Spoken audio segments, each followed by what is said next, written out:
Hey guys, tonight we're diving headfirst into a tale of roasted rebellion, jittery emperors, and whispering cafes that may just outquiet your local library. You'll be brushing up against silk-robed mystics, ducking under cafe tables mid-conspiracy, and slurping espresso with 16th century intellectuals who'd honestly judge your latte art. Imagine the smell of smoke and sweat drifting across a battlefield. Not from fire or cannon, but from bubbling kettles cradled in Ottoman war tents. Coffee. Yes, coffee is being boiled over embers, thick as tar and just as dangerous. You probably won't survive this, not without a serious caffeine tolerance. So, before you get comfortable, take a moment to like the video and subscribe, but only if you genuinely enjoy what I do here. Drop your city and local time in the comments. I love seeing where and when you're tuning in from. Now, dim the lights, maybe turn on a fan for that soft background hum, and let's ease into tonight's journey together. You trudge into the dust-blown edges of Anatolia, sometime around the late 15th century. The Ottoman army is on the move, black banners snapping in the wind. You're somewhere between a tent flap and a fire pit, your nose twitching at a strange new smell, earthy, sharp, almost burnt. An older soldier is grinding something between stones, not grain, not herbs, beans, roasted, darkened, crushed with the care of a jeweler setting a diamond. This is your first real encounter with kahwa, Arabic for that which prevents sleep. That name? Dead on. You get a whiff of the brew bubbling in its narrow copper pot, and your whole skull seems to sit up and blink. It's bitter, unapologetically bitter, like chewing a philosophy textbook. But oh, it works. Your eyelids peel back, thoughts clear, your legs stop muttering complaints. And here's the thing, this isn't just campfire indulgence. The Ottomans, as ever, are efficient. Coffee starts traveling with the army the way swords and salt do. Even in the very earliest Ottoman records, before the palaces, before the velvet turbans, there are hints of soldiers nursing little black cups beside the glow of flame. Some historians even argue whether these early field brews count as true coffee or just heavily caffeinated decoctions. Tomato. Try arguing semantics with a soldier who's been marching since dawn. One wild tidbit: there are stories, definitely not verified but too delicious to ignore, about commanders testing recruits' discipline, not with drills, but with coffee. Supposedly, if you could down a full cup without twitching, speaking, or spilling it, you were ready for the Janissaries. Could also be a metaphor, or a caffeine-induced hallucination. The Ottomans weren't just warming their hands around mugs, they were lighting the fuse on a stimulant revolution. Coffee gave soldiers an edge, alertness without drunkenness, camaraderie without brawling. It became part of a ritual. Some would boil it in secret, like a charm or spell. Others saw it as protection, a dark potion against fatigue and fear. In some tales, Janissaries swore oaths over it instead of wine. The empire itself is still young at this point, but it's hungry. Expansion pulses like a heartbeat. Borders are elastic. You ride behind cavalry that sleep in shifts, fight in loops, and drink. Yes, constantly. Coffee isn't just a pick-me-up anymore. It's a tactical weapon. Historians still argue whether Sultan Selim truly brought the first official court coffee set back from Cairo in 1517, or whether it snuck in quietly through Yemeni traders a few decades earlier. But either way, the bean is no longer a guest. It's becoming a citizen, a permanent resident of the empire's bloodstream. Picture the logistics. Beans packed tightly in camel caravans, traveling through deserts with royal stamps, special roasting tents set up near forward encampments, a whole class of early coffee men emerging, half cooks, half wizards, guarding their ratios like state secrets. One man supposedly swore he could brew a cup strong enough to wake the dead. Another claimed his blend helped divine enemy movements. You assume he was joking. You hope he was joking. But that scent, curling up into the air of a war tent, it never really leaves you. It smells like oil, ink, and firelight, like the first 5 seconds after a bad dream, when your brain snaps into clarity. And soon, this isn't just for soldiers anymore. It starts trickling upward, to scribes, architects, tax collectors. Coffee becomes a thinking man's drink. It fuels blueprints and poetry. It keeps you awake long enough to dream bigger. And it's got style. A proper Ottoman kettle, called a chezve, is a tiny, long-handled wonder of brass or silver. You watch one being poured for the first time, and it's like a slow-motion spell. The thick foam floats on top like whipped cloud. No filters, no sugar, no mercy, just you and the brew. Of course, not everyone is thrilled. Early religious leaders debate whether coffee counts as an intoxicant, haram or halal. Some argue it's a drug, a loophole around alcohol's ban. Others say no, it sharpens the mind and has roots in medicine. You overhear a cleric call it Satan's ink while sipping it under his breath. Classic. There are stories of men praying longer after drinking coffee or reading scripture deep into the night. Some find inspiration. Some find insomnia. A few find heated arguments that last 6 hours and end in friendship or sword play. That's the duality of the bean. It amplifies you, whatever you happens to be that evening. Heroic? You'll strategize for hours. Lazy? You'll spiral into daydreams with superhuman focus. Paranoid? Well, now you've got energy to pace for 5 hours straight. By the time you ride back into the city, your lips are stained and your hands tremble slightly. Coffee is no longer just a field companion. It's a cultural whisper spreading fast, curling into corners of the empire like steam into silk. And as you'll soon see, it's about to leap from tents to tiles, from battlefields to backstreets, and from a soldier's secret weapon into the heartbeat of an empire. You're back in Istanbul, but it's not the city you left behind. The streets hum with a sharper rhythm now, like something electric is pulsing under the cobblestones. And it's not just the scent of grilled lamb or rosewater drifting through the alleys. It's that unmistakable bitter fog of roasted beans. Coffee has arrived officially, unapologetically, and it's infiltrating the highest ranks. You trail behind a detachment of janissaries, those elite infantrymen who were supposed to be terrifying, unsmiling machines of war. But here, in the early dawn, there's something else entirely. They're quiet, focused, sipping dark brews from tiny cups balanced in giant, calloused hands. You expect drills, or perhaps a speech from a red-faced commander, but instead it's meditation, controlled breathing, a silence so thick you can hear the flick of someone adjusting their scabbard. This isn't just breakfast, it's ritual. Janissaries weren't just soldiers. They were a class unto themselves. Educated, trained from childhood, completely loyal to the Sultan, and now, increasingly, caffeinated. You watch them sip and sit, sometimes in pairs, sometimes alone, sometimes surrounded by documents or maps. That's right. Coffee's not just fueling the muscles here, it's tickling the strategy centers. The military brain, it turns out, runs very well on Arabica. Historians still argue whether this integration of coffee into janissary life was state-sanctioned or just evolved naturally out of necessity. But one thing's certain. Once it started, it didn't stop. Entire barracks adopted the habit. Officers began carrying their own brewing sets, small and collapsible like a warrior's teapot. You imagine some poor camel groaning under sacks of weapons and ceramic kettles. And here's the quirky bit. Some janissary units apparently developed something like early coffee codes, rituals about when to sip, who poured first, and what silence meant during the first cup. The quietest man in the group?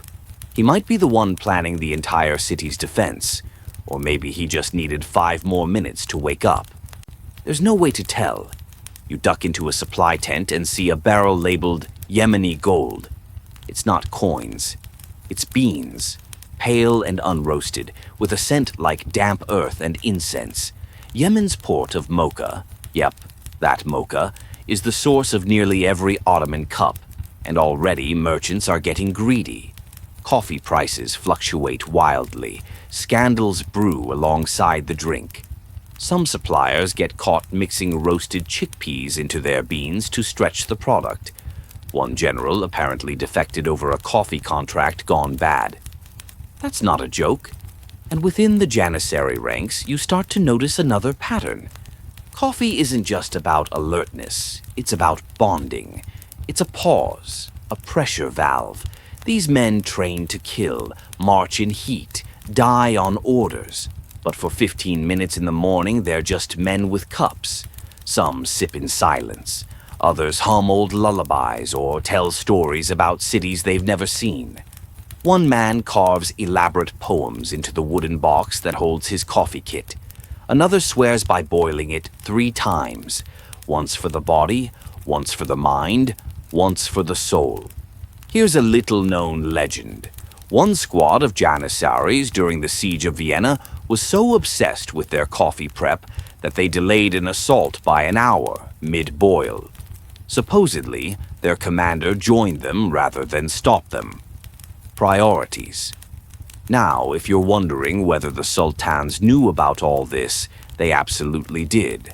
Some encouraged it, some were more cautious.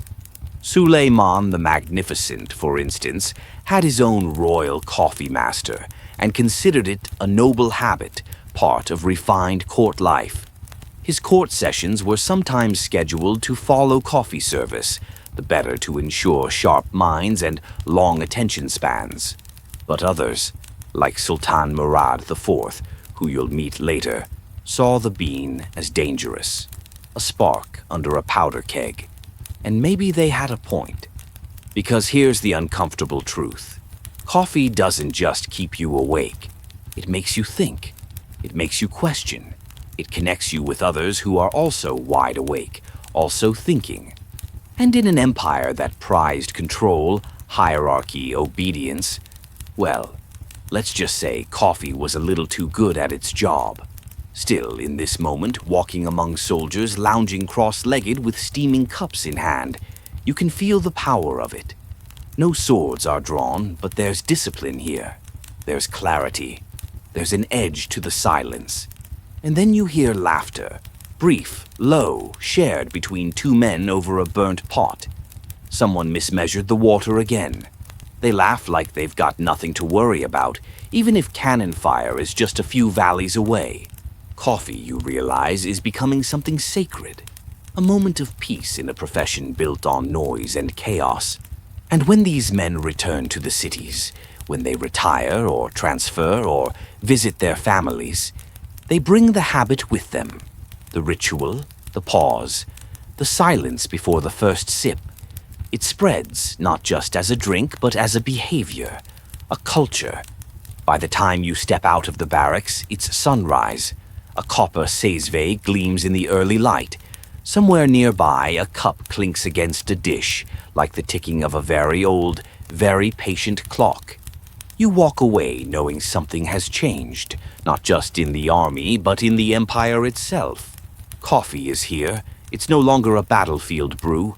It's an idea. The street curves just enough to hide what lies ahead, but you smell it before you see it. Clove smoke, warm stone, and that now familiar undercurrent of bitter roast. You follow the aroma like a string, pulling you through the alleys of old Damascus. And then, music. Low and droning, like the inside of a dream that forgot how to end. You push aside a hanging tapestry and step into a room bathed in gold lamplight and silence. You've just entered a Sufi lodge, and they're brewing coffee. It's not just refreshment here, it's something far deeper. The Sufis, mystical Islamic seekers, are dancing and praying their way to transcendence, and coffee is part of the choreography. They don't sip it for taste. They sip it to awaken something inside themselves. In this room, time slows. Candles gutter in alcoves carved from centuries-old stone. Woolen robes whisper against the floor. You settle cross-legged, and someone slides you a tiny cup. The brew inside is thick as ink and twice as dark. You taste smoke, maybe cardamom, maybe just the heat of 100 whispered prayers. Welcome to the moment coffee stops being just fuel and starts being spiritual technology. Historians still argue whether the Sufis were the true originators of ceremonial coffee or merely some of the earliest vocal adopters. Some point to Yemen's dervish circles as the birthplace of this practice, with coffee helping them stay awake during all-night chanting sessions called dhikr. Others believe Ethiopia holds the older claim, with legends of goat herds watching animals dance from the bean's effects. But in Ottoman circles, it's the Sufis who give coffee its soul. They drink to remain awake, not just physically, but metaphysically. To stay alert in the presence of the divine. One dervish tells you it's a cup of clarity, brewed to strip the fog from the heart. Another jokes that it's the only legal way to time travel, because after a good cup, the past, present, and future start singing the same note. Quirky detail for you. Some lodges actually had coffee choreographers, specific men whose entire job was to time the brewing with the tempo of the spiritual music. Imagine coordinating the boil, the pour, and the final froth to land right as the chanting hits its peak. You won't find that skill set on LinkedIn. You watch them spin, the famous whirling dervishes, robes flaring, eyes closed, heads tilted toward heaven. Their movement is slow at first, then faster, orbiting the center like planets around a sun. And when they stop, gasping, trembling, they drink. No sugar, no milk. This isn't dessert, it's a sacrament. Outside, the empire is modernizing. Bureaucrats are getting buzzed in marble offices. Soldiers carry beans next to bullets. But here, in this cave of incense and rhythm, coffee isn't about politics or power. It's about remembrance, about quiet, about staying awake to the presence of something bigger than yourself. Call it God, truth, or just the aching beauty of existence. You look around. There's no menu, no cash register, just a steaming pot and a circle of men leaning into the mystery. That's not to say this was some purely peaceful development. No. The rise of coffee in spiritual spaces didn't go uncontested. Religious scholars held furious debates. Was this a sacred enhancer or a worldly distraction? Some clerics banned coffee outright. Others praised it as a divine aid. There are dusty Ottoman treatises where entire paragraphs are spent arguing whether drinking coffee during morning prayer breaks God's favor or deepens it. The empire never quite agreed. One sultan issued a fatwa praising coffee as a gift to the faithful. Another declared that excessive coffee consumption turned men into weasels of the night. You assume that wasn't a compliment, but for the Sufis, none of this mattered. They weren't waiting for a royal opinion. They were already halfway through their second cup. And here's the sneaky part. What happened in these lodges started leaking out. Visitors came to hear the music, to watch the spinning, to taste the brew.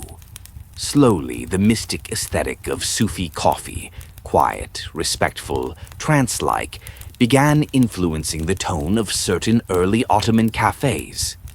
Not all, but enough that the idea stuck. Coffee is not just something you drink, it's something you do. You finish your cup. The grounds at the bottom form wild patterns. Some say those can be read like fortunes, but that's a story for later.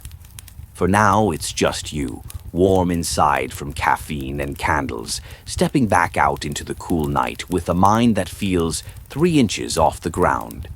The stars are brighter, the shadows deeper.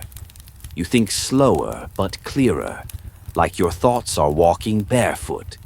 And you're not alone, because across the empire, from Mecca to Aleppo, from Cairo to Bursa, others are doing the same.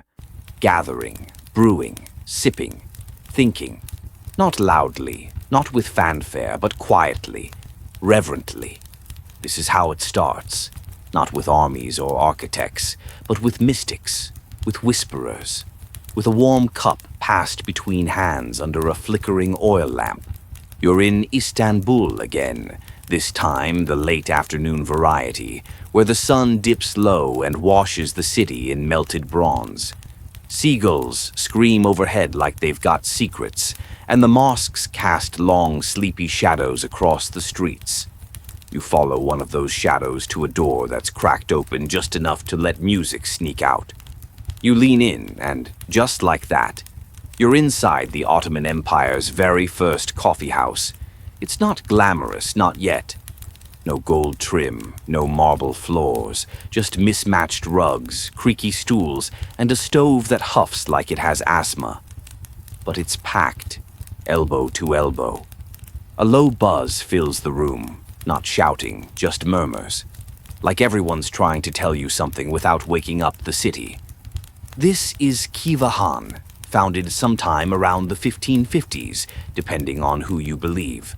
The official narrative says two Syrian traders, Hakem and Shams, opened this place after arriving from Aleppo. Historians still argue whether these men were true entrepreneurs or just the front men for a bigger merchant operation. But either way, they hit the jackpot. And they did it without serving food, wine, or entertainment. Just coffee. Nothing else. One drink. Infinite consequences. You take a seat and someone nods at you like you've just joined a very exclusive, very awake secret society. The clientele? Mixed. That's the first surprise. There are scholars hunched over scrolls, artisans in dusty tunics, and even a few well-dressed men who clearly didn't arrive on foot. One man is playing chess against himself. Another is reciting poetry to absolutely no one. A third stares at the ceiling like it owes him rent, and everyone, without exception, is drinking. The coffee comes in thimble-sized cups, strong enough to peel wallpaper, served with the kind of ceremonial seriousness usually reserved for royal births. There's no sugar, no syrup, no foamed milk hearts. You don't customize your cup. The cup customizes you. You take a sip, and then it hits you. Not just the bitterness, but the hush. It spreads from table to table like a spell. No one is loud, no one interrupts. This is not a tavern. It's not a bar. It's something else entirely. A coffee house. You know those modern cafes with acoustic playlists and too many exposed brick walls. This is the ancestor, but leaner, denser, and somehow quieter.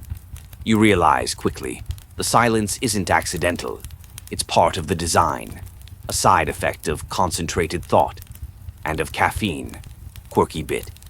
These early coffee houses were sometimes referred to as schools of the wise, not by the founders, by their customers. And they weren't joking. Regulars didn't just come for a brew, they came for ideas. Lectures broke out mid-sip. Men debated law, astronomy, theology. You weren't here to zone out, you were here to zone in. A cup in one hand, the cosmos in the other. That's not to say everything was noble. You also hear gossip, plotting, the occasional slander, and a man at the back muttering through his fourth round of backgammon like the pieces owe him an apology. But still, the energy is different, focused, coiled. Even when people laugh, it's like they're whispering into a secret. And suddenly, you understand something. Coffee doesn't just fuel conversation, it changes the way people converse. Historians still argue whether this quiet intensity was a deliberate social shift or an accidental byproduct of the drink's chemical properties. But the evidence is in your ears. No shouting, no toasts. Just low voices and even lower stakes. People begin returning here day after day, not because they're thirsty, but because they're addicted to the silence, the rhythm, the ritual. It's not a hangout, it's a sanctuary. You learn that regulars have assigned seats. That coffeehouse etiquette is starting to evolve. Never interrupt a thinker. Always tip the brewer. Never ever try to fix the stove yourself. One man tried last week and accidentally boiled someone's boots. The brewer, by the way, is the unofficial priest of the place. His name is Ferhad, and he speaks exactly 7 words a day. You count them. He's on word 6 by the time your second cup arrives. He's also blind in one eye, yet never spills a drop. You suspect he can smell cup levels. Then someone walks in wearing a red sash, and the energy shifts. Everyone pretends not to look, but you can feel the glances. He's a court bureaucrat, an Ottoman pencil pusher with more influence than his tiny mustache suggests. You expect him to sneer. Instead, he sits down, orders a cup, pulls out a notebook. The room nods like this is normal. Like politics and poetry belong on the same wooden bench. There's a phrase whispered near the door as the evening deepens. A man becomes what he drinks. You don't know if that's a proverb or just some half-baked philosophy, but it sticks. The coffee house dims as oil lamps flicker to life. Smoke curls. Time slows. You're half convinced hours have passed and no one's left. Or maybe no one wants to. And here's a strange fringe tidbit to sip with your brew. One early Ottoman chronicler described these cafes as places where thoughts stretch their legs. That same chronicler later tried to ban chess in them. Apparently, ideas were fine, just not ones that took 50 moves and ended in stalemate. By the end of the night, your ears are ringing, not from volume, but from concentration. Your heart ticks faster, but your body is perfectly still. You feel clever, tired, vaguely suspicious of monarchs, and desperate for one more cup. So you order it, and when it arrives, you hold it like a sacred relic, because that's what it is in this place. Not a drink, not even a ritual, a key. And outside this dim little room, the Empire is waiting. You wake to drums, not actual drums, but the kind that thump in your chest after too much caffeine and not enough sleep. Your thoughts come in fast little sentences. The city is different now. Bigger, busier, louder outside, but curiously, the coffee houses have grown quieter. We're in the golden stretch of the 1600s, and Istanbul is swelling like bread left too long near a fire. The empire stretches from Budapest to Basra, and guess what's followed the Janissaries, bureaucrats, and merchants on their travels? Yep, the coffee house. Except now it's no longer just the shy little corner refuge of scholars and mystics. It's everywhere, every district, every class, every flavor of Ottoman citizen. And it's not just in Istanbul anymore. Cairo hums with them. Aleppo has entire alleys of nothing but coffee vendors. Baghdad. Don't even try to count. But don't mistake this spread for sameness. No, the fascinating twist is this. Each neighborhood, each city, each quarter of this bubbling empire has adapted the coffee house to its own mood. And so emerges one of the strangest, most charming cultural phenomena of the 17th century, the rise of the quiet cafe. You duck into one just off the Bayezid district. The sign above the door is shaped like a tulip. Nothing written, just the flower. You step inside and it's like falling into a velvet bag. Silent. Still. The air smells like dried rose petals and slightly burned beans. There's no music, no talking, just the faintest clink of porcelain on wood. Welcome to the Ottoman Quiet Cafe, the kind of place where thoughts come to recline and eavesdroppers go hungry. Historians still argue whether these hyper-quiet establishments were a reaction to government scrutiny or just a natural evolution of intellectual privacy. Some say it was a safety mechanism. If your cafe stayed quiet, it stayed out of trouble. Others insist it was an aesthetic choice, born from the Sufi ideal of inward reflection. Either way, silence became the new luxury. There's something intensely luxurious about it, actually. You realize that after sitting for 10 minutes and realizing no one has said a word.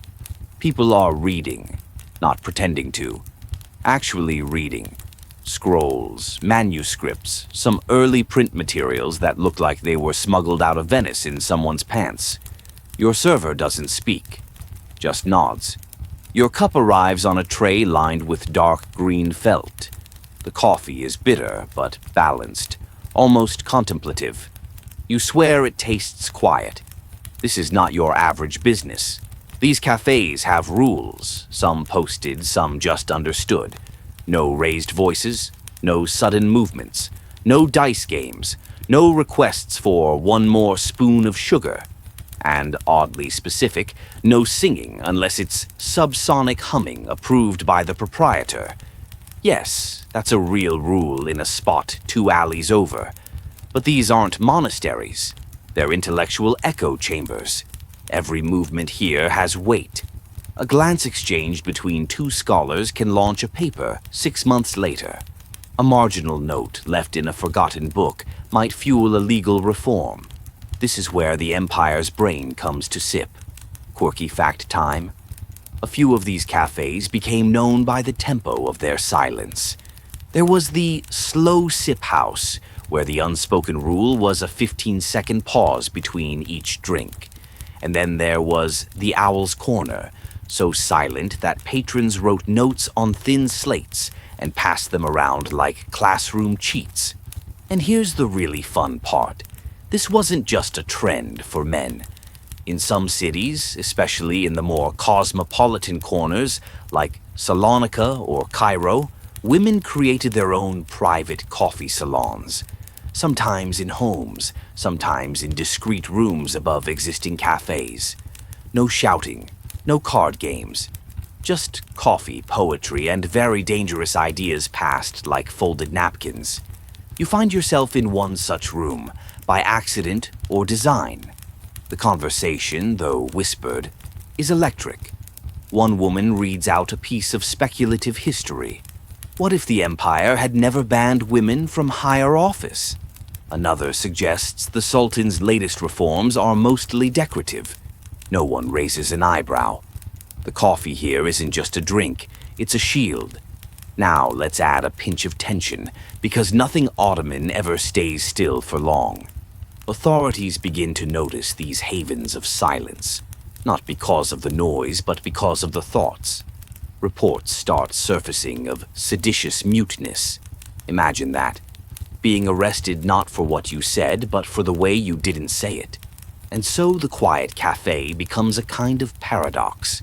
A space where nothing happens loudly, yet everything is at stake. The government tries to shut a few down. One is raided by the palace guard. They barge in, expecting rebels, only to find 6 poets drinking coffee and drawing birds. The guard leader, visibly confused, orders everyone to go home. But 2 nights later, the same men are back, this time debating the ethics of silence as protest. That, right there, is the Empire's real addiction. Not just to coffee, but to the spaces coffee makes possible. You lean back. Another cup arrives, this one cooled slightly, served in a vessel shaped like a tulip bulb. The aesthetic is blooming. In these cafes, even the silence is curated. One wall features a mural of clouds, done entirely in crushed charcoal. Another has an inscription, "Let no truth be shouted if it can be sipped." Nobody knows who wrote it, but everyone here agrees with it. And as the oil lamps sputter low and the shadows fold themselves across the tile floor, you realize you haven't said a single word since arriving. You don't need to. Everything important here has already been spoken. By the cup. You're up early. Well, early by Ottoman standards. The city hasn't yawned fully awake yet. The mosque's call to prayer floats softly over tiled rooftops, and the Bosphorus glimmers like someone stirred silver into it. You walk the cobbled streets in pre-dawn hush, still a bit dreamy from last night's quiet cafe. But today, we're flipping the mood. You turn the corner and step into what looks like the coffeehouse's louder, smellier cousin. The Kahvehaney by the docks isn't delicate or philosophical. It's rowdy. It's packed. It smells like sweat, cardamom, and sea boots. And instead of soft whispers, you're hit with a wall of noise, men shouting chess moves, laughing over exaggerations, even arguing passionately about whether Suleiman or Mehmed was the better beard grower. Not general, beard grower. You've just entered the next evolution, the specialized coffee house. See, as coffee culture spread, it didn't just multiply, it fragmented. By the early 1600s, there wasn't just one kind of cafe. There were dozens, each one tailored to a specific social class, activity, or mood.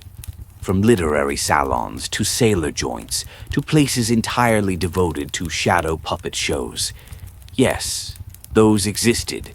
Yes, they were as weird and wonderful as you're hoping. This one's for storytellers and gamblers. It's so popular it spills into the street, and for good reason. A man named Barish is performing a tale of epic sea monsters and slightly more epic fishing lies. He waves his arms. The audience laughs so hard someone snorts coffee out their nose. It's less refined, sure, but it's electric. Quirky twist. Ottoman coffee houses often came with live performances, metas, public storytellers, who were part stand-up comic, part moral philosopher, part town news bulletin. Barish is one of them, and he's got range. Today it's sea monsters. Tomorrow he might impersonate a judge and a drunk mule, both in the same sentence. Meanwhile, behind you, a man is teaching another how to read the future in leftover coffee grounds. The grounds swirl like galaxies in a demitasse, and he whispers, "Ah, yes, I see. You'll owe me money by Thursday." You wonder briefly if this is a fortune or a billing strategy. There's a logic to all this. The Ottomans didn't just embrace coffee, they modulated it. Every neighborhood had its own style. If you needed ideas, you went to the quiet house. If you needed a laugh, you came here. If you needed trouble, well, we'll get to that later. Historians still argue whether this diversification was an organic reflection of Ottoman pluralism or a savvy way for the government to let people blow off steam in manageable little boxes. But the effect was the same. Coffee houses became mirrors. Each one reflected a different version of the empire back at itself. Now, let's zoom in on one particularly strange specimen. Tucked near a mosque courtyard, you enter a tiny cafe run entirely by former palace scribes. They've turned it into a kind of trivia house. Every cup comes with a riddle, a historical anecdote, or a terrible pun. If you answer the riddle correctly, your second cup is free. If you don't, you listen to the pun again. Some say it's a game, others say it's punishment for people who take sugar in their coffee. Another cafe just across the Galata Bridge hosts nothing but painters. No speaking aloud, only sketching. You drink your coffee in silence while watching someone try to render a camel entirely in coffee stains. It's weirdly elegant. And then there's the shadow house.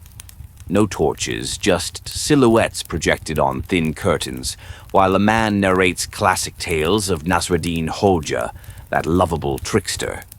The puppets argue, dance, sometimes fall asleep mid-sentence. It's hypnotic. Halfway through, someone brings you another cup, this one flavored with cloves. Your tongue tingles, your ears buzz. The shadows feel like they're watching you. But here's the real kicker. For all this creative chaos, the cafes were still deeply political spaces. News spread faster in these rooms than through any official channel. Satirical poems about court scandals would be recited at one cafe in the morning, and by nightfall someone in Edirne was already parodying the parody. One governor allegedly lost his post because a caricature of him as a sleepy donkey went viral. Well, 1600s viral. Naturally, the government tried to regulate this. Bans on certain songs, limits on poetry recitals. In 1633, Sultan Murad IV straight up outlawed coffee itself, for reasons we'll talk about later. But for now, know this. His officials hated coffee houses not because they served coffee, but because they served ideas. Loud, infectious, uncontrollable ones. And yet, despite raids, fines, and moral panics, the cafes endured. They adjusted. Some went underground. Others got clever. A coffee house in Bursa allegedly turned into a ribbon shop overnight. The ribbon was just a password. You're back in the street now, the caffeine in your veins playing chess with your neurons. You smell the roasting beans from every direction. You hear debates about philosophy next to gossip about a vizier's haircut. You feel the empire humming, not with war drums, but with hot porcelain and hot takes. And now for a fringe fact to steep your brain in. One cafe reportedly hosted an entire amateur court system. Disputes were argued over coffee and judged by a regular who wore a fake beard and declared verdicts with a teaspoon. They called it the bean court. The sentences, usually poetic, sometimes caffeinated. You pass by that spot now. It's closed, but the sign remains. A wooden spoon painted black hung above a cracked window. A symbol, maybe, of how coffee houses were never just about what you drank, but what you dared to say while drinking it. You take your next sip slowly, because in the Ottoman world, every cup holds more than coffee. It holds a stage. The door creaks closed behind you, and for a second everything goes dark. Your eyes adjust slowly. You're not in an ordinary coffee house this time. This one is tucked deep inside the covered bazaar of Istanbul, its entrance hidden behind a carpet stall with more layers than your last attempt at baklava. The air is heavy, not musty, intimate. You've stumbled into the clandestine underbelly of the empire's favorite obsession, the coffee house as covert club. We're in the realm of forbidden ink and folded whispers now. The quiet cafes were reflective, the loud ones theatrical. But this one's strategic. A chessboard disguised as a lounge. The people here don't just sip, they conspire. And they're not even trying to hide it. Not really, not unless the janissaries walk in, which they sometimes do. By the 17th century, the coffee house had evolved into a political epicenter, sometimes tolerated, sometimes feared, always watched. Ottoman rulers weren't blind to the way caffeine-powered conversations tended to spiral into government critiques. After all, where else could a fisherman, a disgruntled scholar, and a former palace page gather to roast the vizier over hot coffee? You ease into a low seat, pretending not to listen. But of course you do. Everyone here does. The table beside you is whispering about tax policy. Not, how much is the bread tax this week? But, if we pooled our funds, could we replace the tax collector? Another group huddles over a parchment. They're sketching something. Wait, is that a political cartoon? It is. A caricature of an unpopular governor with bean-shaped ears. You can't make this stuff up. Actually, someone just did. And everyone's quietly delighted. Here comes the history fact you didn't know you needed. Multiple Ottoman sultans, especially Murad IV, and later Selim III, sent informants to these places disguised as dervishes or merchants. Some of them even became regulars, sipping their coffee slowly while mentally noting names and faces. Historians still argue whether the surveillance was genuinely effective or mostly symbolic, a performance of power more than an act of true control. But either way, it added tension. You feel it now. The thrill of getting away with something, even if all you're doing is sipping coffee next to someone who knows someone who once wrote a poem critical of palace architecture. Now, don't get the wrong idea. These weren't all rebel dens. Many of these covert cafes also operated as informal think tanks. Reformers met here long before the empire officially acknowledged reform. Science discussions, economic critiques, even the earliest drafts of constitutional ideas. They passed hand to hand, cup to cup, inside these walls. One of the most notorious examples, a now-vanished cafe near the Suleymaniye complex known as the Ticking Cup. They say every visitor was offered a clock part along with their coffee, symbolizing their commitment to resetting time. Dramatic, right? But this small group of thinkers may have quietly influenced early 18th century Ottoman modernization. No petitions, no riots, just ideas, percolating. The quirky bit. These cafes had their own code languages, not ciphers, nothing that formal. But phrases like, the sugar's too refined might mean the tax codes are corrupt, or your beans are burnt, could imply an unpopular court verdict. It was cafe speak, invented right under the noses of the empire's finest. You're offered another cup. This one is lighter, Ethiopian beans, slightly citrusy. A young man offers a poem folded like origami. You unfold it. It's about a sparrow watching a sultan from the palace eaves. It's also clearly about surveillance. Meta much? Across from you, someone starts humming an old folk song. It's not on the banned list, but it flirts with the edge. The lyrics, as far as you can tell, are about a donkey refusing to carry gold for a corrupt merchant. The donkey wins. And just when you start to relax, the door creaks again. Two men enter in long coats. Not customers. Their silence is too precise, their glances too clean. A woman next to you shifts in her seat and sets her cup down louder than necessary. Everyone gets quieter. You realize then, this isn't just social caffeine. It's resistance, infused, brewed, and poured out in tiny porcelain cups. Let's talk tension, shall we? The 17th century wasn't just caffeine and cleverness. It was crackdown season. Sultan Murad IV famously banned coffee, tobacco, and alcohol in 1633, ordering harsh punishments for violations. His justification: moral decay and social unrest. His real concern: the power of public gathering, places where people talked about rulers without permission. And the cafes felt it. Some shut down, others adapted. A few disguised themselves as ink shops. No, seriously, ink shops where no one ever bought ink. Others became temporary book clubs, but only one book, always open to the same page. But perhaps the strangest defense mechanism: the camouflaged cup. Some cafe owners designed serving sets that collapsed into what looked like religious study tools. If the guards barged in, one flip of the tray and suddenly you're not drinking coffee. You're pondering theology. This is your fringe fact. Ottoman cafe owners were so inventive in their resistance that some cups were engineered with false bottoms. Tiny compartments to hide notes, coins, even banned poetry fragments. Think of them as espresso-powered USB drives. You glance around. One man is reading something hidden behind a copy of the Quran.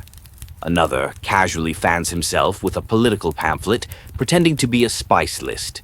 The entire room is a masquerade, and yet it feels cozy, safe even. Like the shared knowledge that no one here is really fooled by the disguises makes everyone a little bolder. You lean in closer. You hear someone ask, "What if the empire wrote itself anew?" You hear another say, "Pour another cup. I'm not finished disagreeing with you yet." You smile.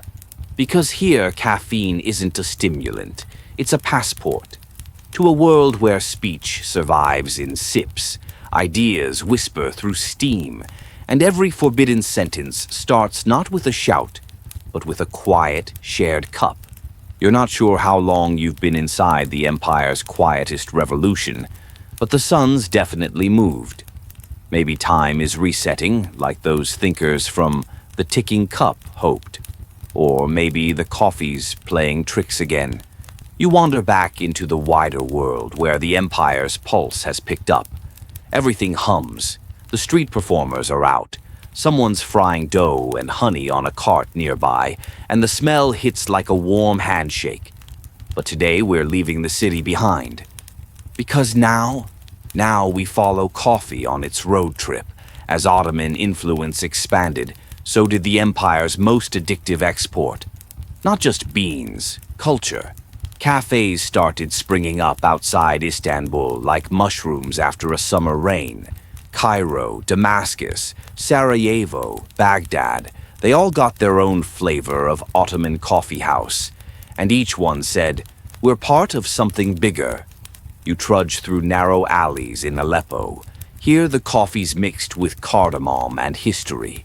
The kahwa houses here cater to merchants fresh off camel caravans from Persia or traders hawking silk from India. Inside, a man reads poetry aloud in Arabic, so lush it might melt if left in the sun. He's surrounded by scholars, maps, and someone sketching a diagram of a very unnecessary invention involving steam-powered shoes. Mainstream historical fact time. As early as the 1550s, coffee houses had already appeared in Cairo and Damascus, helped along by Ottoman urban planning and postal routes. They weren't just exporting beans, they were exporting rituals, aesthetics, furniture, and even the very idea of gathering around nothing but conversation. That's the magic trick. Coffee houses were never just about the drink. They offered a format, a vibe, a permission slip to sit and speak. And that idea caught on across borders faster than tax collectors could file a report. You hitch a ride with a merchant caravan. The man next to you talks about a cafe in Jerusalem that claims to have the longest uninterrupted chess game in the empire. It's been going 28 years. The players have changed, the board has not. You ask if that's true, and he shrugs. "Who cares?" he says. "It's a great story." That's the Ottoman coffeehouse spirit in a cup. 40% facts, 40% storytelling, 20% cinnamon. By the time you reach Salonika, the Mediterranean breeze has replaced the spice-heavy air of Damascus. The cafe you enter here is different. European chairs, strange accents. A man with a violin plays softly in the corner. You're in a hybrid zone now, a cafe at the intersection of Ottoman and European culture. Some call these border cafes, but not because they lie on maps. They lie on identity. The fringe fact? In parts of the Balkans under Ottoman rule, local coffee houses blended Islamic design with Orthodox and Catholic elements, crosses carved next to crescents, calligraphy mingling with Slavic proverbs. Coffee, somehow, became a way to exist in multiple worlds at once. You sip. It's good. A bit burnt, but the company makes up for it. One woman's reading a French novel. Another man argues, politely but firmly, that sugar ruins everything. A third insists that coffee should be aged like cheese. You almost walk away. But then he hands you a cup that tastes like liquid walnut. You don't ask what he did to it. Historians still argue, you overhear someone saying, whether the spread of Ottoman cafes was a deliberate imperial soft power strategy or just an accidental byproduct of caffeinated wanderlust. You don't interrupt, but inside you're already drafting your opinion. Maybe it's both. Maybe it's always both. Your next stop is Sarajevo. Cobblestones, red-tiled roofs.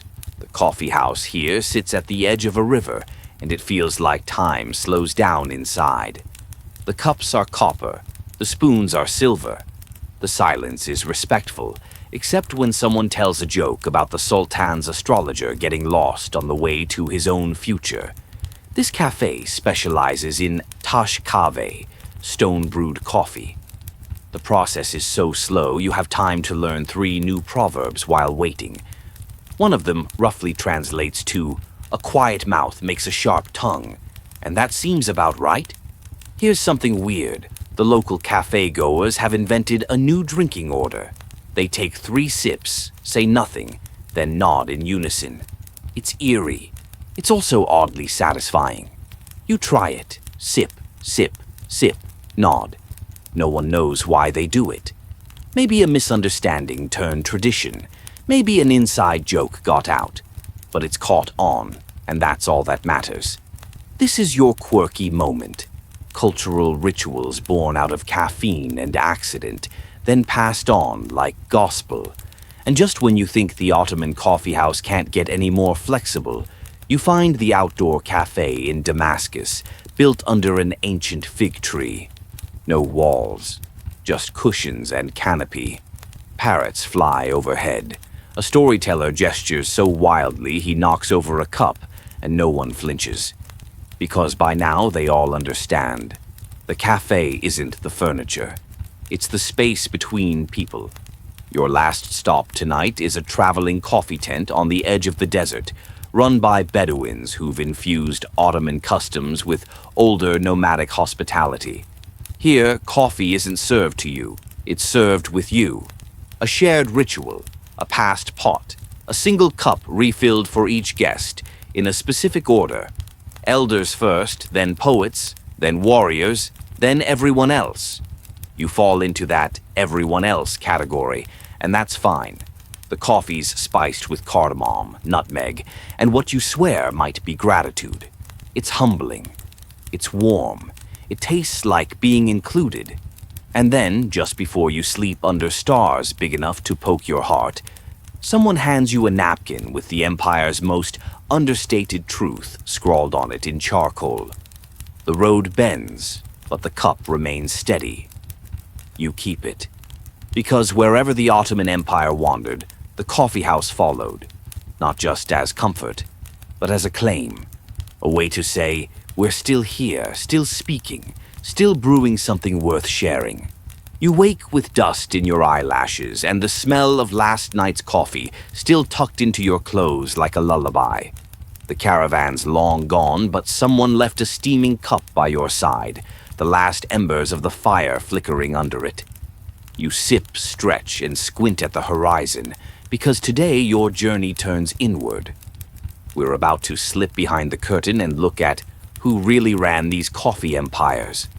Not sultans, not scholars, not the customers with their fancy turbans and theatrical arguments. We're talking about the coffee house keepers. You step back into the city, into Istanbul again, and this time your focus narrows. You duck under the eaves of a small, boxy building, a modest cafe in a neighborhood where the baker knows your name and the dogs sleep in the sunniest patches of stone.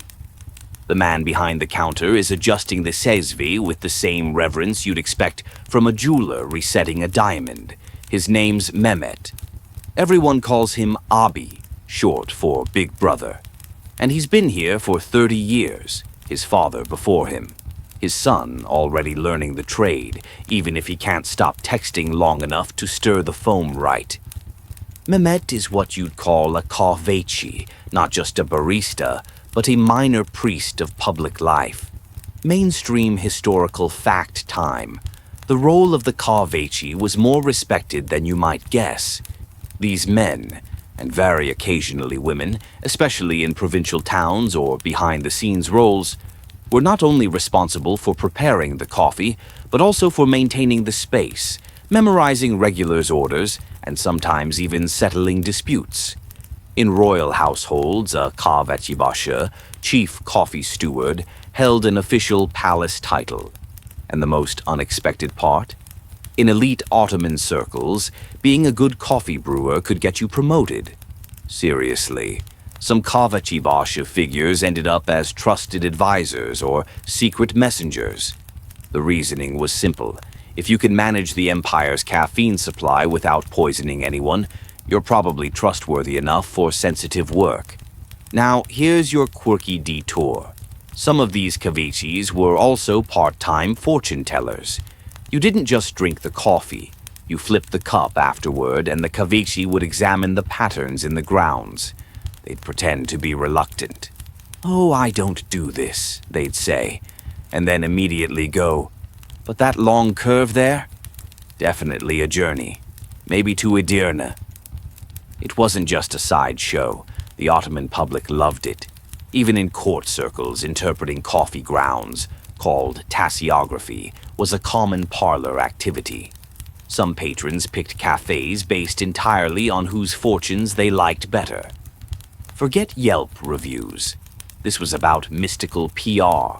You watch Mehmet do the dance, heat the sand, cradle the sesvi, tilt it just enough, skim the bubbles, pour it smooth, then serve with a tight-lipped nod that means don't even think about complaining.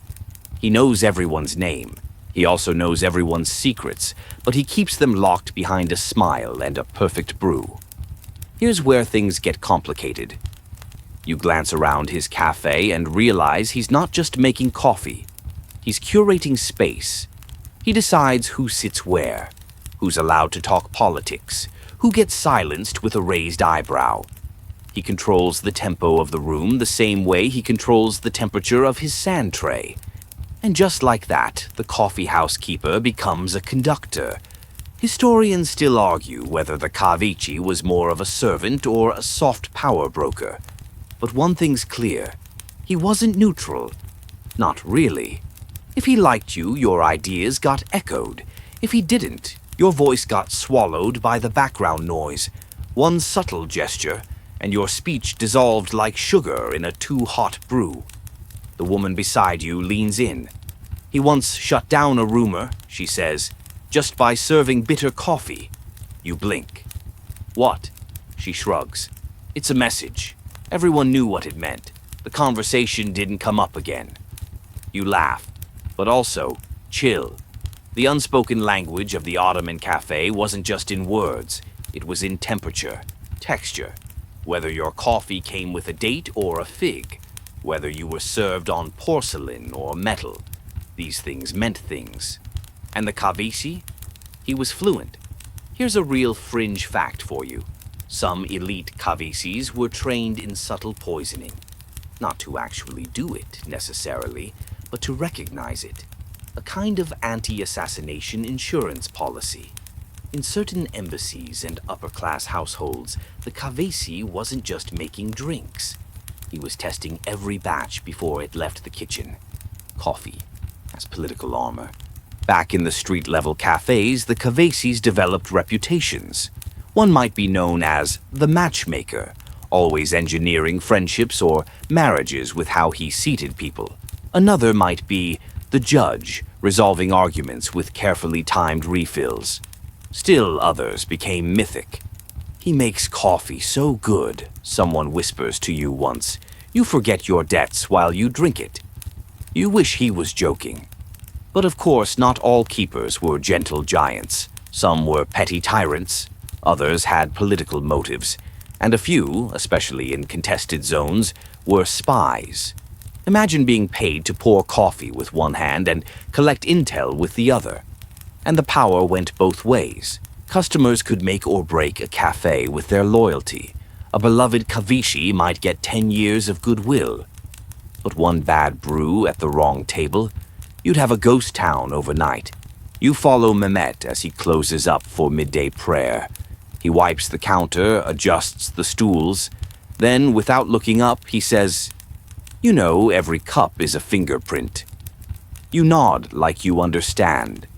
You don't. But the way he says it, you believe him. That line sticks with you. A fingerprint in foam. That's what the Cavici left behind. Not just cups, but moments, patterns, rules invisible until they're broken. Later that night, you duck into another cafe across town. Younger crowd, new keeper. A woman this time, sharp eyes, flawless posture, zero patience for your wandering hands near the sesvi. You ask her how long she's been doing this. She says, long enough to know when someone's about to ask a dumb question. Fair. Then she pours you a cup so perfect it silences every worry you forgot you were carrying. And just like that, you understand? The empire might run on laws and armies, but its soul, that's kept safe in tiny shops by people who remember exactly how you take your coffee. You blink once, then again, and the coffee cup in front of you has somehow refilled itself. The night is deeper now, and the cafe hums with low voices and long silences. But your ears perk up because something's shifting.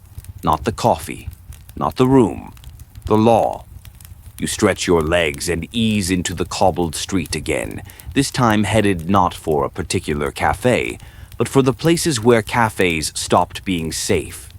Because believe it or not, the Ottoman Empire, famous for practically inventing coffee culture, went through phases where the entire concept of a coffee house was treated like a national emergency. Seriously.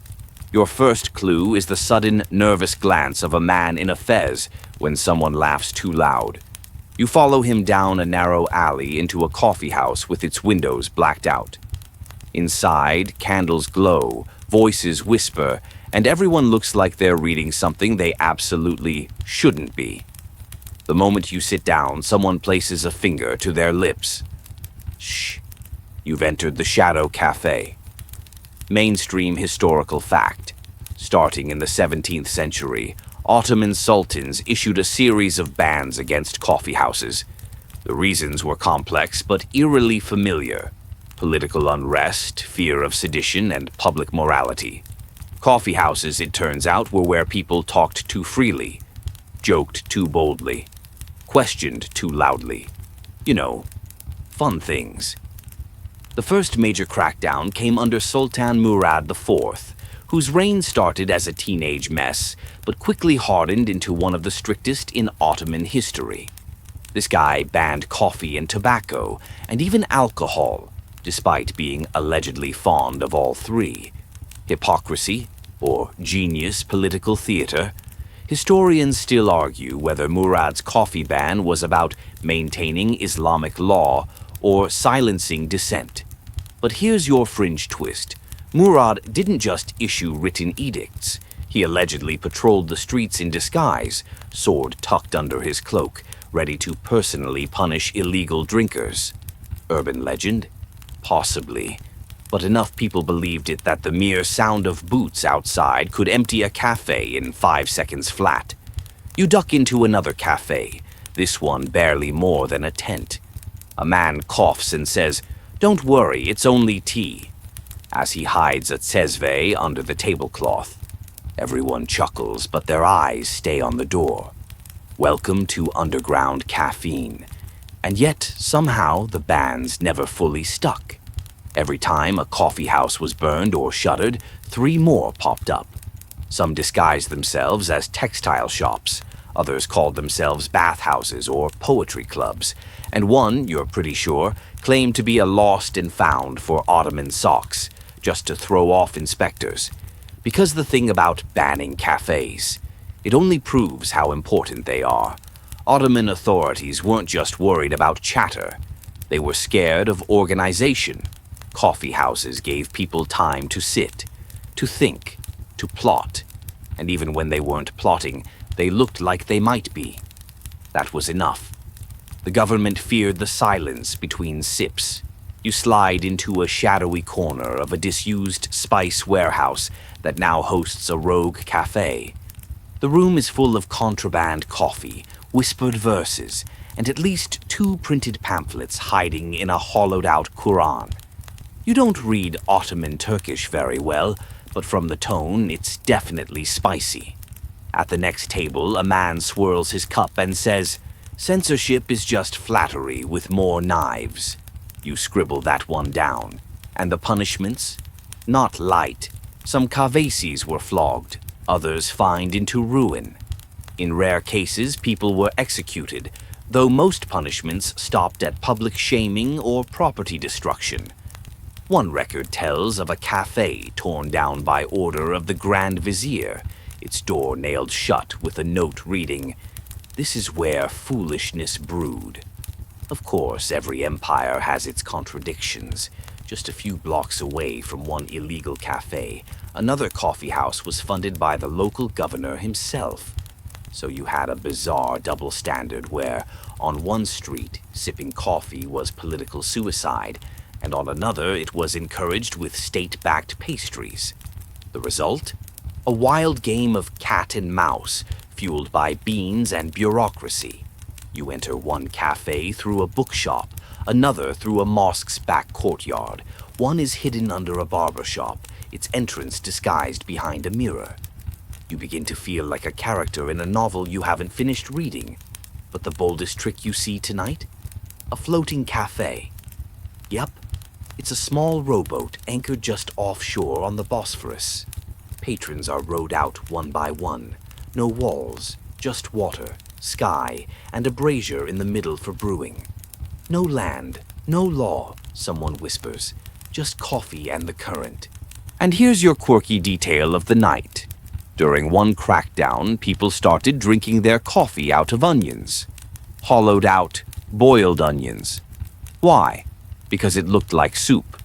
"Oh, no, officer," they'd say, "just having my daily health bulb." Somehow, the imperial inspectors didn't know whether to laugh or cry. The bans weren't permanent. Murad IV's successors mostly reversed the harshest laws, and public cafes were allowed again, though with stricter oversight. In some cities, a police officer was assigned to sit in every major coffee house. His job? Not to stop fights, but to listen. So now, cafes developed two languages. One for the room, one for the walls. And you're learning to read both. In one cafe, the ashtrays are arranged in code. In another, people tap their cups in rhythmic signals. Two short, one long. You don't know what it means. But someone gets up and leaves the moment they hear it. Still, repression had its side effects. People got creative. Conversation got smarter. The art of subtlety became a civic sport. Irony became armor. And the cafe evolved, not just as a place to speak, but as a place to not speak too clearly. By the end of the night, you realize something strange. The attempt to shut down the cafe only made it more essential. You can ban furniture, you can break cups, but you can't kill the space between friends who really need to talk. And so the Ottoman Empire found itself in a bizarre bind. It had built an empire of conversation and then tried to gag it. The result? Whispers got sharper, and coffee got bolder. You finish your cup in a room where everyone is pretending not to be part of a revolution. And just before you leave, someone hands you a scrap of paper with a single sentence. If you want to change the world, start with the room where people sit the longest. You fold it, tuck it behind your ear, and step back into the night. You're not sure what time it is anymore. The moon's traded places with the sun twice since you started walking these Ottoman streets, and your feet feel like you've borrowed them from someone less lucky. But then you pass by a coffee house so quiet, so hushed, that your own heartbeat sounds rude. You step inside, and what hits you first isn't the aroma, though that's still there, rich and round.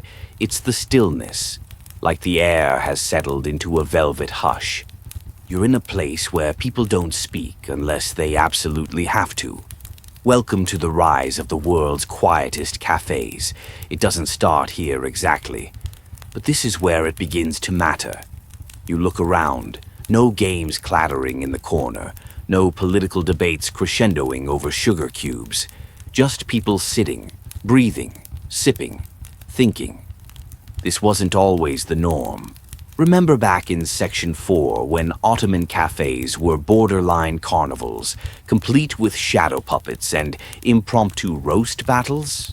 Well, that loud energy didn't disappear overnight, but it did begin to splinter. Somewhere along the way, the cafe shifted from performance to presence.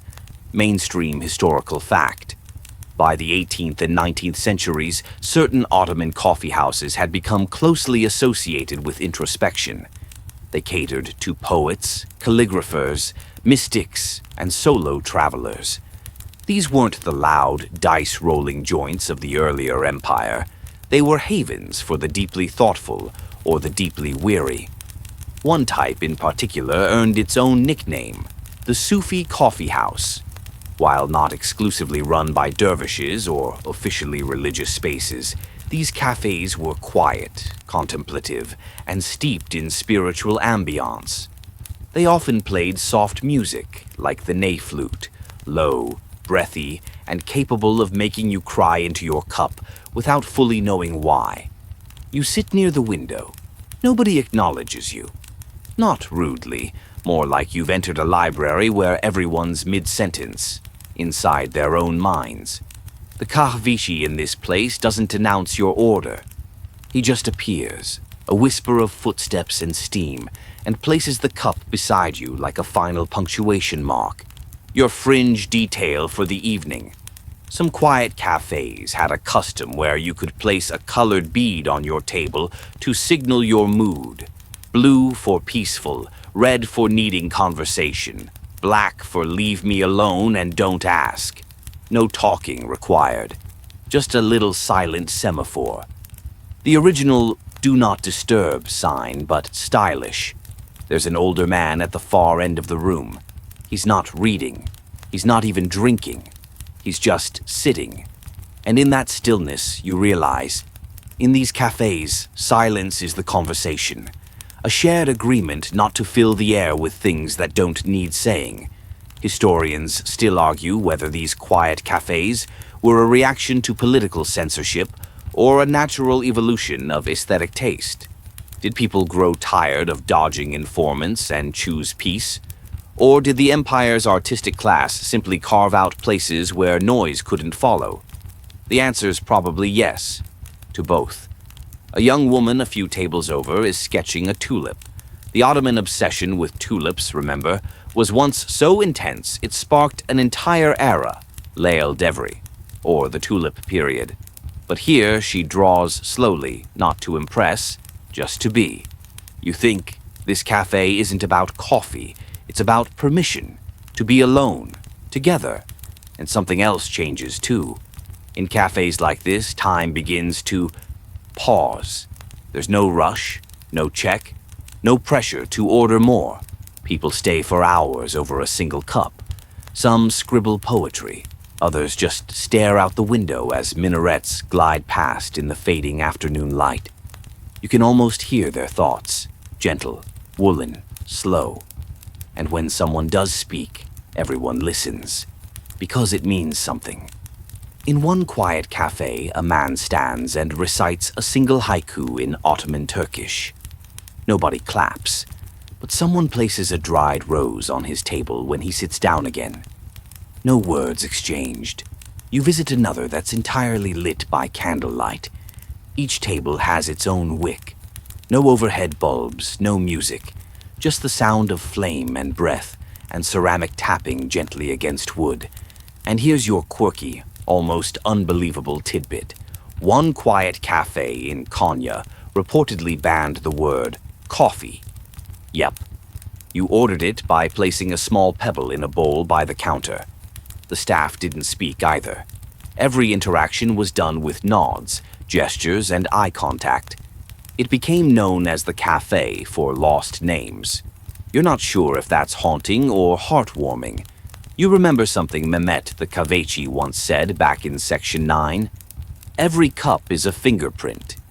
These quiet cafes, they're the softest fingerprints, barely there but unmistakable. But make no mistake, silence doesn't mean submission. In some ways, these were the most radical spaces of all. In a world that demanded hustle, noise, and display, choosing stillness became a form of protest. Choosing quiet was its own kind of power. You sit longer than you meant to. The cafe shifts around you. People come, people go, and nobody demands anything from you. Not even a second cup. Though you'll get one anyway, because the Kaveshi has already placed it by your elbow, warm and wordless. By now, you know what he's saying. Stay. So you do. You've visited coffee houses where wars were debated, where revolutions were whispered, where games clattered and storytellers howled. But here, in the hush of the quiet cafe, you learn something new. Sometimes the loudest transformation happens when nobody is speaking. You step back outside, and for a second, the noise of the street feels jarring. Oxen groan, children shriek, and a peddler yells about fresh dates like he's performing at an amphitheater. After the quiet cafe, it's almost rude.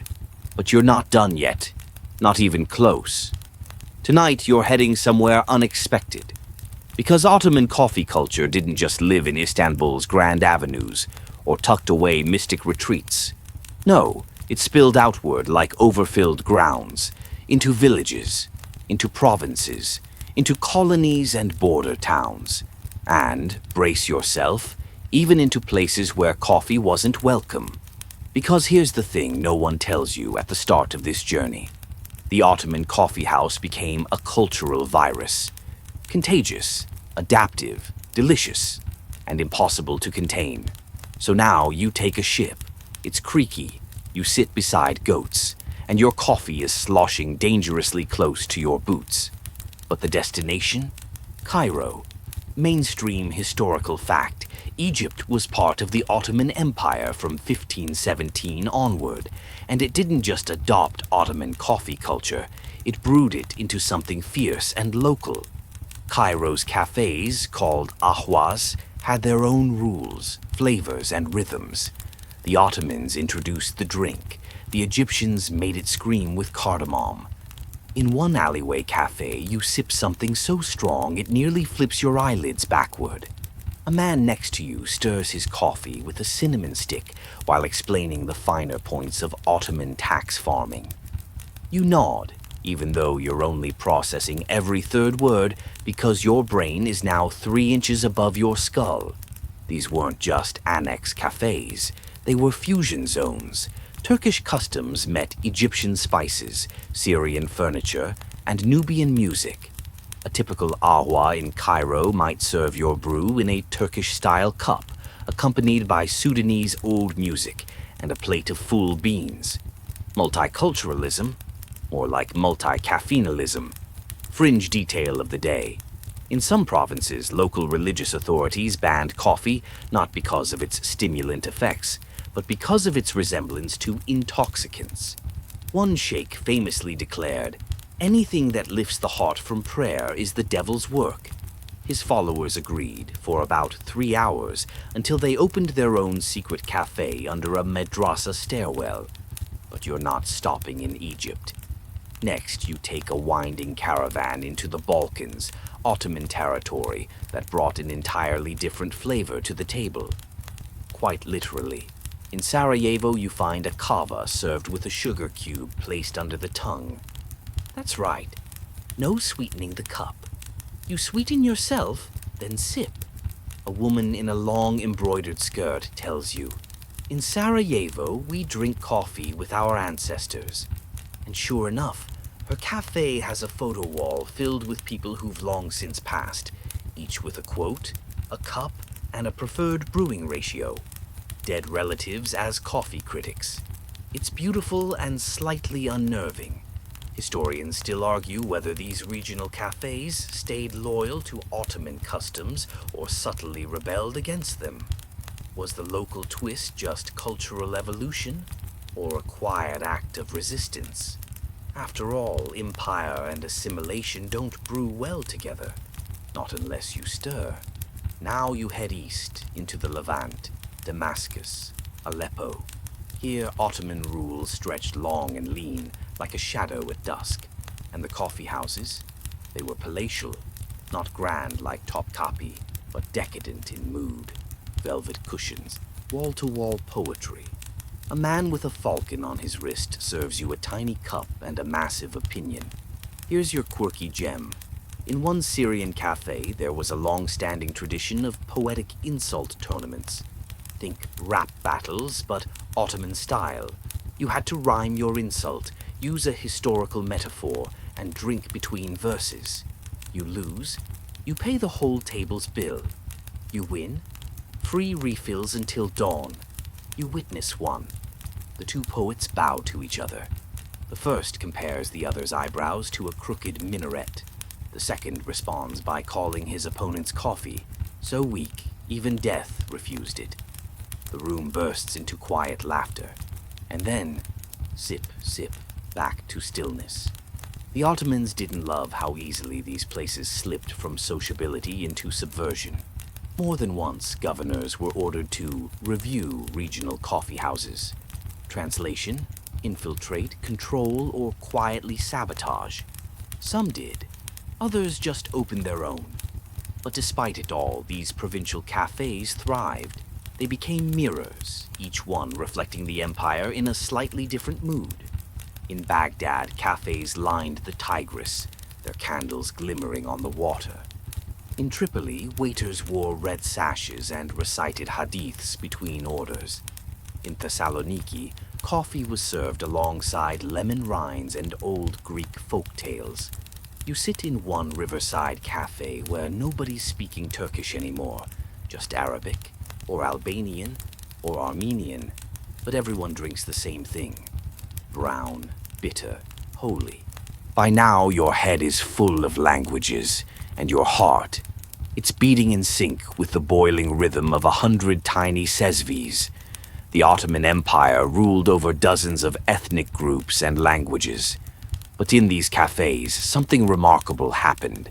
A shared ritual emerged, independent of dialect, stronger than law. Everyone boiled, everyone poured, everyone sipped. This doesn't erase conflict, but it softens it. And that may be the quiet miracle of the borderland cafe. It was a place where difference didn't need translation, just a cup, and silence, and sometimes cardamom. You leave the cafe in Aleppo just as the sun rises.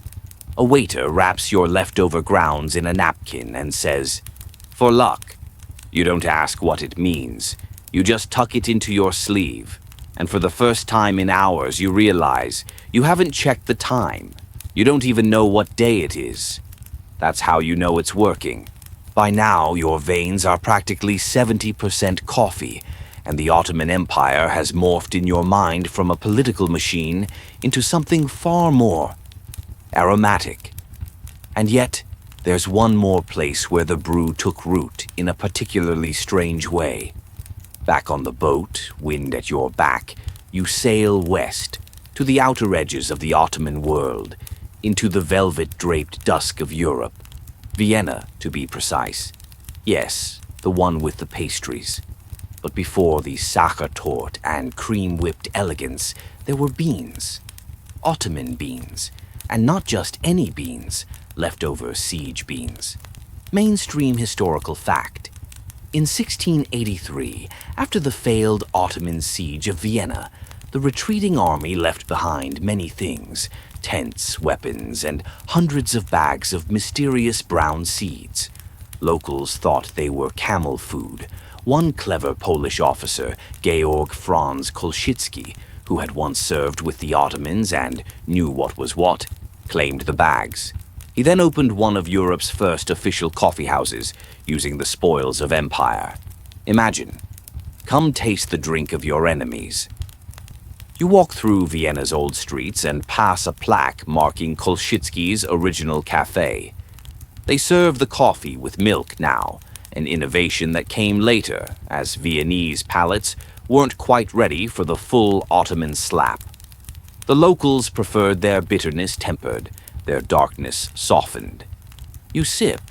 It's mild, civilized, some would say too civilized. But it started with a siege. That's your uncomfortable nugget for tonight. Europe's coffee addiction, at least in part, owes itself to a failed Ottoman war. Nobody puts that on a Starbucks cup. Fringe tidbit time. Legend says that Kolschitsky dressed in Ottoman clothes while running his cafe. Turban, kaftan, even the curved slippers. A performance, a marketing gimmick, a weird identity crisis. Historians still argue whether he was mocking his former foes or romanticizing them. Possibly both. Possibly neither. Possibly just really into costume parties. You push farther west, Paris, London. Coffee begins slipping from the mosque-shadowed corners of Constantinople into the flickering oil-lit salons of Enlightenment Europe. But something's different here. The vibe is off.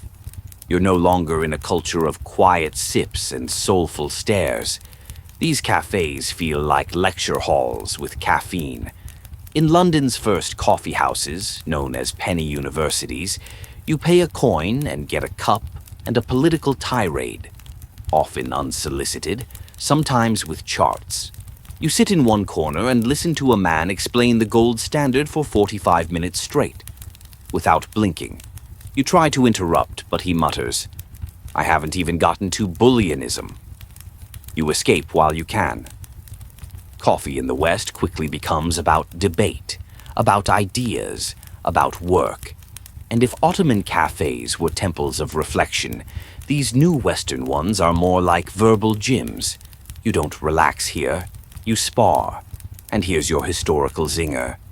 For a time in the 17th and 18th centuries, coffee houses were banned in both the Ottoman Empire and England, for the same reason.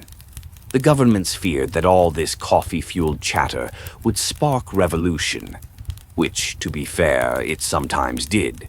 Add caffeine to a population simmering under taxation and inequality, you're just asking for poetic pamphlets and guillotine blueprints.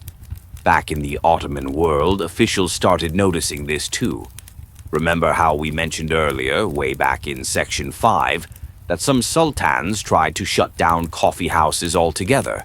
Well, the paranoia wasn't misplaced. Coffee houses weren't just hangouts, they were information hubs. For the literate and the barely literate. Everyone got the gist.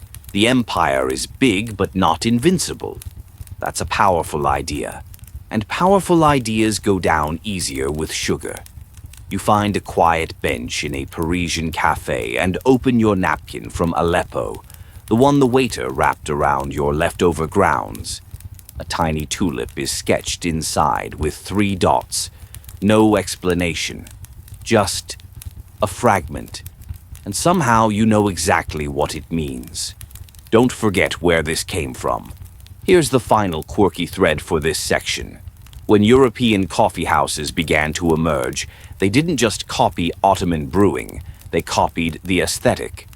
In London, some shops used Ottoman rugs served from long-handled pots and adopted vaguely Eastern names. One of the first was called the Turk's Head. Subtle?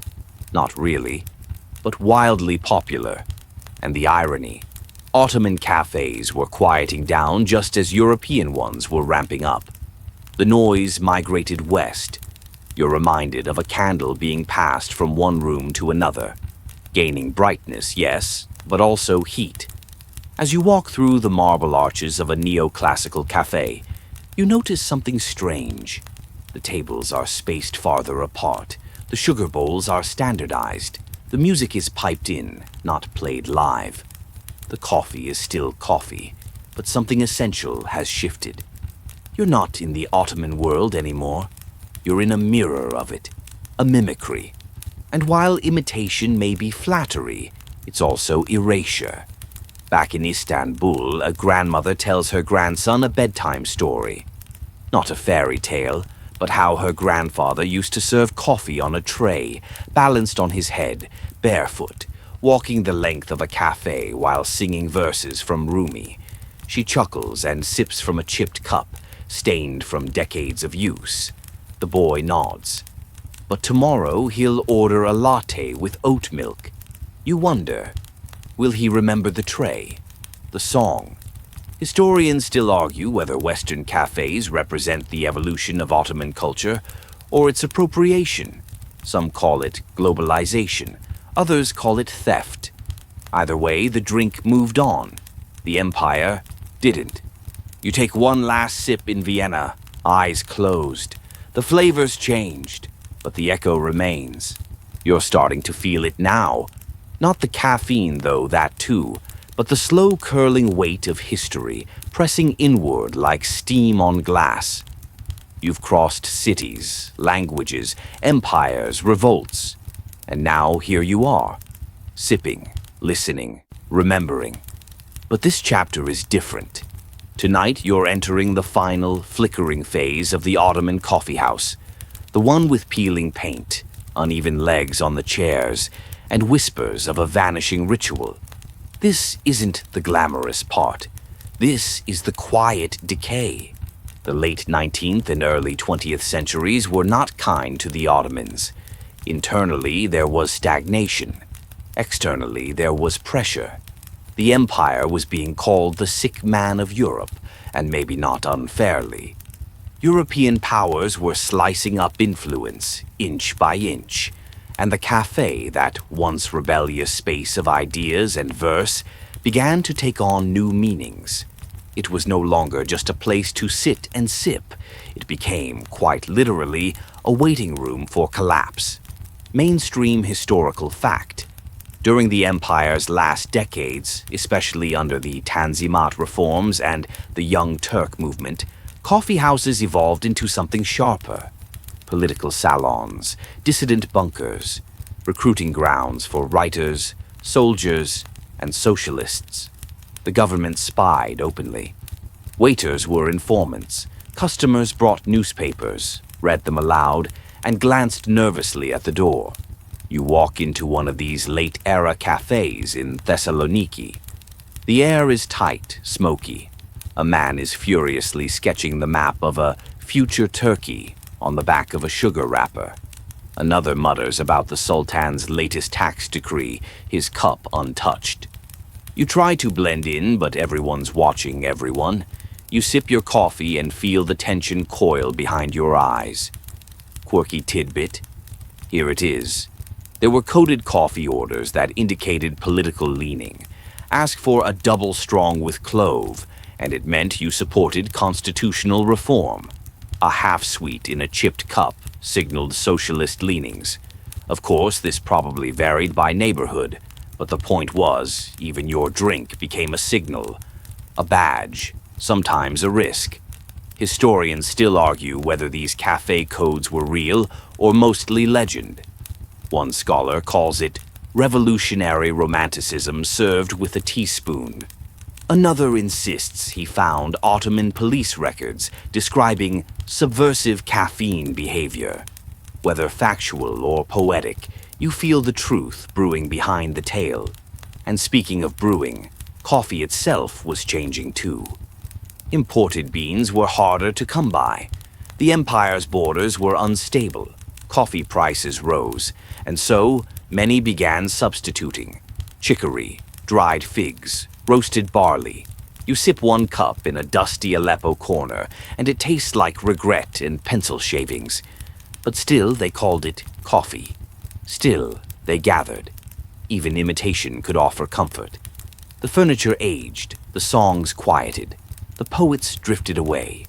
But some cafes survived, often in the most unexpected places. You duck into one in the eastern Anatolian town of Van.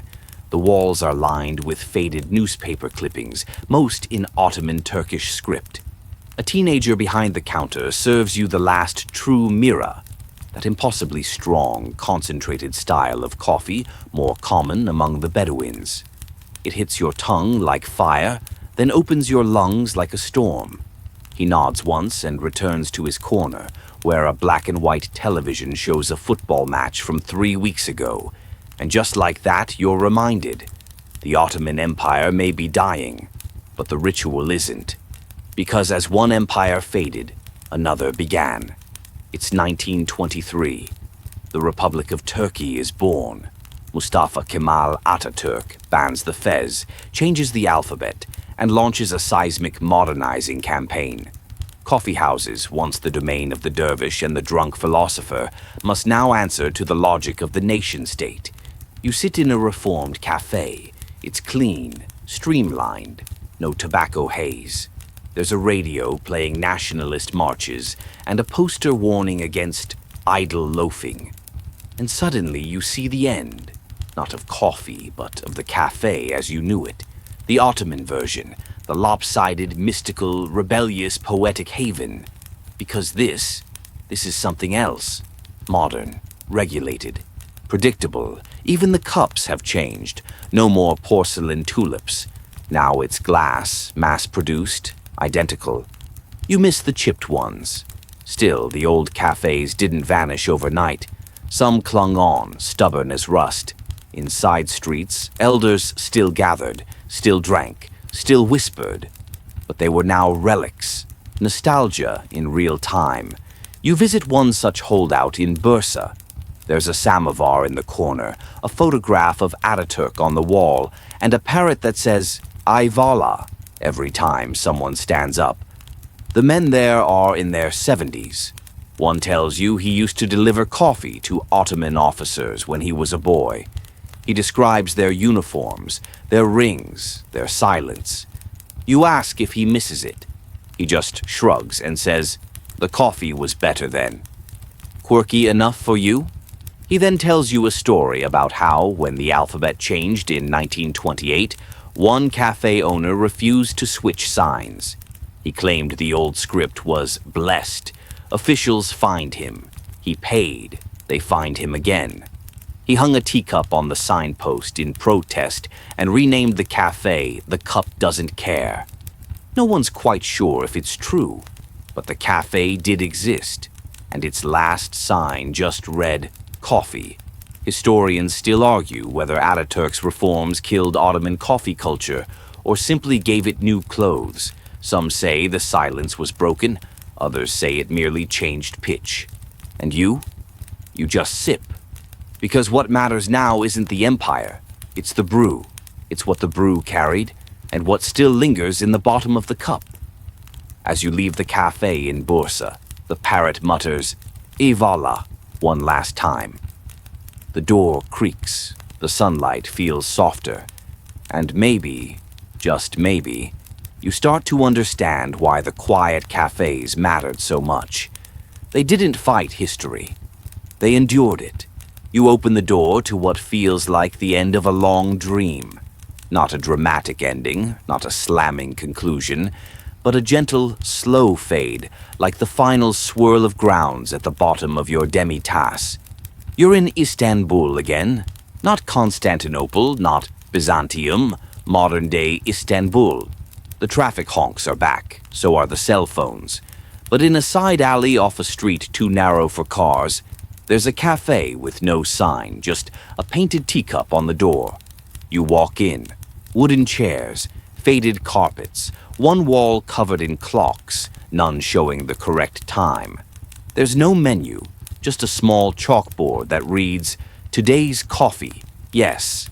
The man behind the counter looks up, nods like he's been expecting you. He's wearing an apron that reads, "First cup is history, second is yours." And suddenly you realize something. This isn't just the ghost of the Ottoman coffee house. This is the afterlife. Mainstream historical fact. Though the empire officially ended in 1922, the cultural shadow it cast over its cafes, its rituals, and its conversations lived on in Turkey's identity and beyond. In fact, today's modern Turkish coffee houses still echo their Ottoman ancestors in subtle but stubborn ways. The reading aloud of poetry, the clicking of backgammon dice, the careful preparation of sezvi coffee in hot sand. And just as they did centuries ago, these quiet corners serve more than coffee. They serve memory. You sit. Your cup arrives, impossibly small, impossibly dark. There's no sugar, just clarity. Then, from a speaker mounted in the rafters, a soft voice begins to read a line from Yahya Kemal Beyatlu, a late Ottoman poet turned Republican romantic. "I do not know where I belong, but I drink to remember." Quirky final tidbit.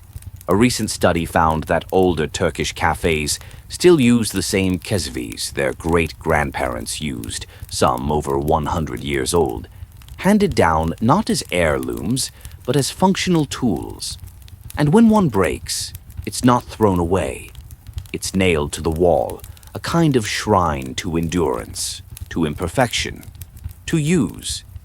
You lean back, watching three old men play tavla, backgammon, with a kind of focused laziness you've only ever seen in places with long histories and very short to-do lists. One of them offers you a piece of lokum without asking. It's rose-flavored, a little too sweet. And this, finally, is the world's quietest cafe. It isn't silent exactly. There's the clink of cups, the scrape of a chair, the low hum of an ancient air conditioner barely trying. But the quiet here is something else. Woven, deliberate. It's a silence that welcomes thought, not absence. Like a theater just before the curtain rises, or just after it falls. You close your eyes, and you remember that somewhere between empire and exile, ritual and rebellion, noise and nap, there was this drink, this place, this act. The Ottomans may be gone, but the coffee stayed. The silence, too. Historians still argue whether the Ottoman coffee house was the birthplace of civil society or simply a deeply caffeinated accident. Some say it sparked revolutions, others say it merely whispered through them. But no one denies its gravity. Because what started as a bitter black drink on a high plateau in Ethiopia traveled through Sufi chants, smuggled into Arabian ports, refined in Istanbul's copper pots, fled Vienna in defeat, conquered Paris with sugar, and now lives on in the smallest corners of the city that once ruled 3 continents. You finish your cup. There's foam at the bottom. You consider flipping it, having your fortune read as they used to. But you don't. You already know how this ends. You stand, nod to the owner, step outside, and as the warm breeze curls up from the Bosphorus, you think, it's not the noise that changes history. It's what survives in the quiet. And now, back beneath your own blanket, far from the marble domes and narrow alleyways, you let the story slip behind your eyes. Let it stretch, soften. The Ottoman coffee house didn't scream. It didn't rush. It didn't dazzle. It waited. It watched. It poured slowly. It spoke only when spoken to. And maybe that's exactly why it mattered. Because in a world that has only gotten faster, louder, and more impatient, there's something rebellious about quiet, about sitting still with a cup that refuses to cool too quickly, about listening to each other, to memory, to the silence between sentences. You imagine a single flame still flickering in a sand-filled brazier somewhere in Istanbul, the chesve perched just right, the ground settling like old thoughts. Maybe that cafe still exists. Maybe it doesn't. But the feeling remains. That calm, that pause, that warmth. You take a breath, longer this time, the kind that fills your chest all the way to the ribs. Let it out like steam. Tonight, history was less a parade and more a murmur. And you followed it gently, like footsteps in fresh snow, or the faint smell of cardamom in a street you've never walked down before. The empire is gone.